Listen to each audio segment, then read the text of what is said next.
Alright guys, this is the first installment of Outdoors with Bradley and Darrin. So, I'm Bradley and this is... I'm Darrin. Alright, so now we got that over with, you know who we are. You may have heard us on the podcast A-Town Dreams, and now we started a YouTube channel, so we're going to get into that today. And today we're going to give you a little bit of an idea of what we're going to be doing on this channel, what the videos are going to be out, and what we try to hope to accomplish with, you know, what our content's going to be, right? Yeah, a little bit of an introduction to ourselves, what we like to do outdoors, because this is an outdoors channel. Yep. And we're going to try to cover anything and everything outdoors. Yeah, hunting, fishing, cooking. Yeah. If it's outdoors, it'll be on here. Yeah, we're going to try to anyway. Yeah, try to, you know, we'll see. Yeah. So, first off, you know, we got our introductions out of the way. You know who we are. You can put a face to our voice, all that stuff. You've heard it. But, you know, tonight what we want to do is we want to talk about transitioning from a non-hunter to a hunter, because I myself have been hunting for 22 years. So I started when I was 12 years old, started hunting with my dad, and, you know, kind of took it from there, and, you know, done it a lot of different states, a lot of different places, a lot of different types of hunting. So, you know, I've been doing it for a while, and now Darrin, he's chose to start pursuing an outdoor lifestyle too. Yeah. So, yeah, me, I've never been hunting. I'm an avid shooter. I like to target shoot, and I just decided that, you know what, I want to provide for my family. I want to provide that meal, and I want to know that I was able to harvest that meal. Yeah.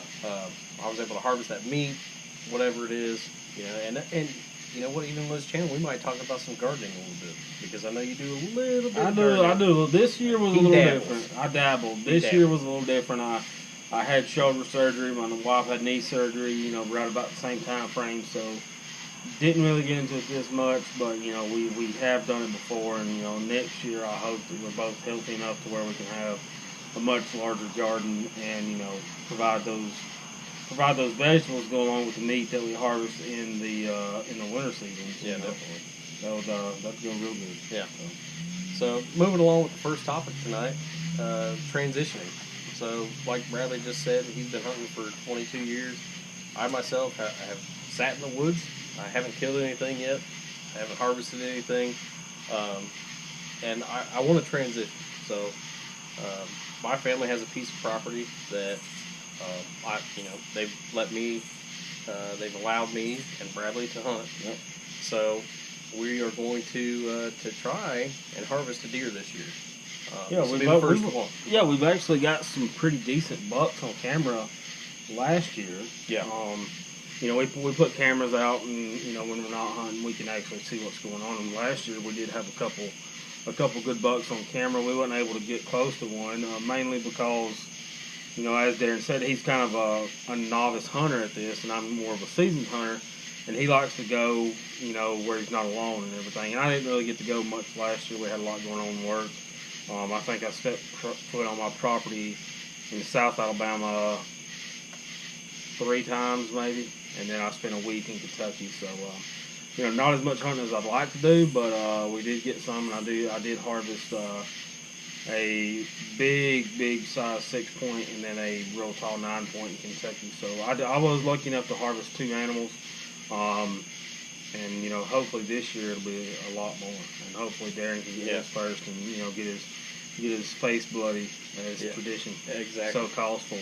And fill the freezer. Most important, to fill the freezer in order to feed the family. Yeah, you know, I've given you a little bit of meat, and you seem to like it pretty good. Oh, yeah, the whole family does. Yeah, so it's good tasting meat. You know, people say it's real gamey and stuff. They don't like it because of a gamey taste, but, you know, the way you prepare it and the way you prep it before you even start to cook it plays a huge role in that. And, you know, we'll get into that later on. You know, how after the harvest we handle the meat and go about processing it and everything like that. Hopefully that's to come later on, you know, when we get some footage of us out in the woods harvesting animals and things like that. And if not, you know, we can still touch base on it and let you know what we're doing when we do harvest an animal. Yeah. And a lot of our videos, you'll notice from the porch, we'll pretty much do all of our videos outside. I would say, yeah, most of our, I mean, hopefully, weather permitting, most of our videos will be outside, hopefully at the property. Yeah. You know, going along with transitioning to be a hunter is also trying to build that base of deer, you know, that group of deer that want to come to my property. It's not a big property, so we rely on traveling animals. Yeah. And so about that, you know, a lot of people think you have to have a huge spot of property to hunt. You don't. Like our spot in Kentucky, we have right at 90 acres, and there's 5 of us that hunt it. The first year all 5 of us went, everybody harvested a buck. I harvested a pretty good 9-point or 10-point first year. Then we had a real big 8-point, another 10 killed, and 2 other 8 points. So, you know, you don't have to have a big piece, you know. Yeah. Down at my hunt club down south, we do have 2,300 acres, but we also have 24, 25 people hunting with us. Yeah. So if you're going to have a lot of people, it's better to have a big piece of property. But if you're just going to have, you know, you and a buddy or 2 hunting, you don't have to have a big spot. Yeah. You know, where we're at, it's just going to be me and you. So, you know, that will be what you guys see for the next probably 4 or 5 months. Yeah. Because that's what we're doing right now. We're putting feed out. We're trying to attract them in, trying to keep them there, and trying to get them on a regular schedule coming through the property. Yep. And actually, right now, you've got some cameras out running. I do. And you're getting some action on them. Yeah, a little bit. Got a couple does running around right now, which, you know, the girls will always bring the milkshake to the yard. Yeah. So maybe that'll work. You know, last year, like I said earlier, we did have some bucks on that property later in the season. So, you know, maybe it'll happen this year too. Yeah. So, so pretty much when you're going from a non-hunter to a hunter, there's a couple key things you wanna prepare for and with. Main thing is your gear, as far as your clothes, your footwear, your accessories you're going to take to the woods, and of course your weapon. We usually run climbing stands on that property just because we're trying to figure it out and figure out which way is the best travel pattern for the deer. So we're using, you know, portable climbers right now, and also I think they're more comfortable than a lot of the lock-ons or the ladder stand type ones. I like the Summits a lot better. You're able to sit a lot longer in the stands, and you know. I've sat a couple hours in one already. Just the past 2 years that I've sat in the woods, and yeah, they are comfortable. You can sit in there a few hours, and you know, you don't feel like you're going to sleep. Your legs are going to sleep or anything like that. I've actually sat in mine in Kentucky. I sat in mine all day. Yeah. I went in at daylight, and I sat there until lunch. I was like, well, I'm gonna go get a sandwich real quick. I come back to the cabin, ate a sandwich, and went right back to it, stayed until dark. And you know, was comfortable. No worries about being uncomfortable, my back hurting, anything like that. So that was another main thing, is your equipment you're going to use to hunt out of. That's a big key player too. But so your clothing. Yeah. So in Alabama, it doesn't get real cold until you know, December, January time frame. So when you're first starting in mid-November, it's not real cold. So your layers, you don't have to layer up like you probably would up north or in the mountains out west or anything like that. Yeah, typically what I run is just like a real lightweight base layer. Usually it's the scent like merino wool, mainly because it's got that extra scent layer base in it, and then on top of that I'll just run like a non-insulated suit. You know, maybe it be bibs and a pullover or something like that. Nothing too major. And I think you're running fleece. Correct? Under Armour fleece? Yeah. Yeah, that's what I'm usually using right now. Yeah. And just some muck boots, just because, you know, they're walking through the woods. Yeah. They're comfortable. You know, they're not heavy. They're not bulky. They're easy to walk in, things like that. So that's typically the boot I wear too. I do have some lace-up Under Armours They're non-insulated for early season. Late season, I always run the muck boots. And everybody I hunt with also runs them too. Yeah. So, going along with the discussion here, rifles. I've recently purchased a new rifle. Bradley has a rifle that he's hunted with for 6 years, I think. Familiarity with your rifle is something that's probably nice with you. Yes. With myself, I'm going to have to do a little bit of target shooting with that thing before we go out in the woods. Yeah, and that's one thing I've touched on our podcast is, when I was going on our week-long Kentucky hunt one year, I made a move right before we left to change scopes, and when I left, I wasn't real comfortable with my setup, and I was very, very, I guess, hesitant and afraid to shoot a good buck because I didn't know how it was going to hit. But luckily, it shot perfect, dropped a deer, clean kill, and it worked out good. So, definitely confidence, comfortability, and, like Darrin said, familiarity. Yeah, there you go. I got a little bit, I can't say some words. But if you have all those right there with your gun, it don't matter what you shoot. I've seen people shoot 22 250s, 243s. I shoot a 7mm. You're going with a... my new rifle is a 6.5 Creedmoor. The last 2 years when I was sitting in the woods, so I was using a 308. But like we said, I'll be switching to a 6.5 Creedmoor this year. Not necessarily because of distance, but just to try a new round, to try something new. Down here in the woods of Alabama, it's thick. Yeah, and that's something too that, picking your weapon for your setup is a good tactic or skill or whatever you want to call it. Making sure that you have the right caliber for what you're hunting, because you definitely don't want to go into something thick and shoot a light grain with a ballistic tip to where you hit the first thing and it's going to splinter like that. You definitely don't want that. And then you don't want to go to a long range type of situation to where you're shooting a 30-30 or 45-70. Yeah, something real like heavy. I do have a 450 Bushmaster that I plan to use this year, but I'm going to plan to use it in Kentucky and around here, mainly because it is a heavier round and it does have that, that knockdown behind it to where I can shoot through brush and everything. Yeah. So, I have a couple different options. I could go with the 6.5 Creedmoor. I could go with the 308.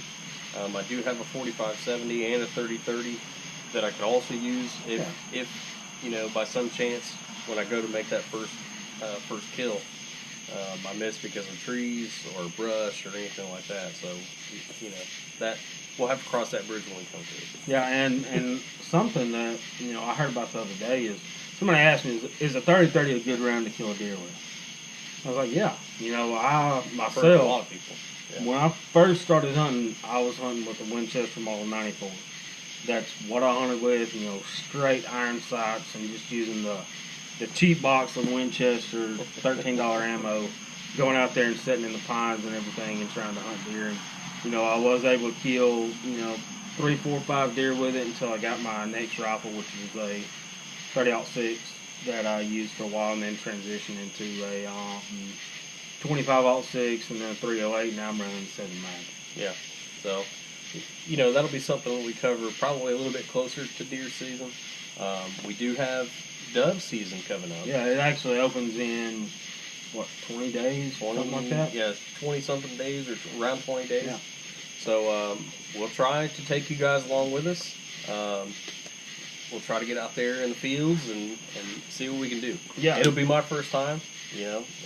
Pretty much my first time doing any kind of hunting. Yeah, so, and dove hunting, if you're wanting to go from non-hunting to hunting, something like that kind of keeps you busy. Yeah. And you're actually interacting with a lot of different animals and scenarios of a bird flying this way, overhead, everything like that. And you get to start that processing of, okay, how am I going to shoot, how am I going to, set up, things like that.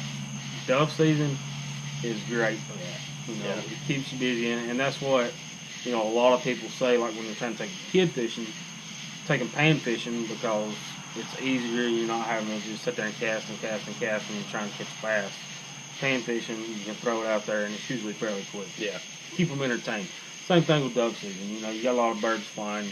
You got a lot of activity going on. It's fun, and you don't have to really be still and quiet. You're just waiting on the birds. So it's definitely something that when you're transitioning into that hunting lifestyle, to start out with that.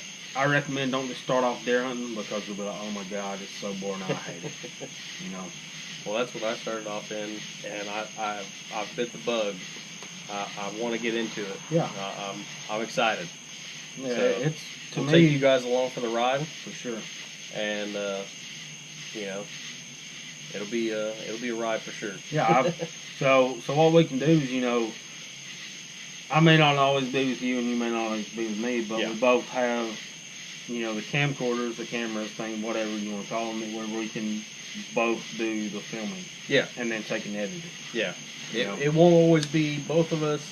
We might have some guests. We might have, people that we're taking with us for the first time, being, fishing, hunting, whatever. Yep. So, I think that's probably good for the first episode. Yeah. Just a little taste. Yeah, just a little foot in it, a little dabble in it to let you know what to expect. I think next week what we want to talk about, we've kind of already talked about, is what we want to cover is ballistics. Yeah. We've kind of talked about it between ourselves here recently, the difference of zeroing at 100 versus 200, the different drops you have in a heavier grain versus a lighter grain, things like that. And that way, we can give you a little bit of an idea what we're running, why we run it, and how the ballistics, compare to the different rifles we're going to carry, and how it can help you select your rifle and, prepare for your hunt as well. Yeah. And next week we'll try to do this from the hunting property that we're going to be at. Because we got a bunch of rifles that actually need sighted in. Yes, we do. I've got 1, 2, 3, 4. I got 4. Yeah. That need sighted in. I've got at least 2. So maybe we can get some shooting action going on, Yeah, that'd be great. With it, so I'd be okay with that. Yeah, definitely. For sure. So this might not be a absolutely week to week video. Yeah, it's going to depend on a lot of factors. Weather, of course, is going to play a factor. Yeah. If it's raining or storming or something, we can't get out in the field or whatever. May not get something. Or we might be doing it from inside like we're doing right now. Yeah. Or we may be, our work schedules, both of us travel a little bit for work. Right now with the current situation the world's in, we don't travel as much, but there may be a situation where one of us is gone for a week. So, that may happen too. But we'll try to keep the content going, and we try to won't let it, be stale for an extended period of time. Yeah, for definitely. Sure. But we'll definitely give you some content to check out. Yeah. And, if you're a new hunter wanting to follow along with my journey, or if you're an experienced hunter that has a novice hunter that wants to get into it, and you want to see what he's doing to try to help me, this might be the channel for you. Yeah. So, we're not the professional hunters that go out there and have everything sponsored and the property set up for us where we're going out there and we know this 180-inch deer is coming by at 4:30 in the afternoon. We got to get there at 3 to be ready to harvest it. We're not that way. Yeah. We're not the channel for you. We're strictly hunting property that is wide open. And like Darrin said earlier, it's something we're trying to get to where we can keep the deer in there, because right now it's just kind of like a travel corridor for them. Yeah. So you'll definitely get a real world hunting situation here, whereas other people may be, it's all pretty much prepared. They're just going to take. It's a production. Yeah. And so this is definitely not. This is going to be real life. Yeah, real life here. The struggles and the victories. Yep. So hopefully more victories than struggles. Man, I hope so. I mean, I'm running low on meat. So. I was saying my freezer's empty. Yeah, so. Yeah. Mine went out the other day, so I had to actually throw a bunch away. Well, like we said, that's Bradley. I'm Darrin. If if you like what you're seeing, subscribe. Please subscribe. Yep. Like our videos. Recommend content to us. Yeah. We'll try to get an email. We don't have an email for our channel right now. No, but it's something we can get pretty quick. So next episode, but we've got Instagrams. Yeah, and you can comment on the video. Yeah. And we'll see what it is.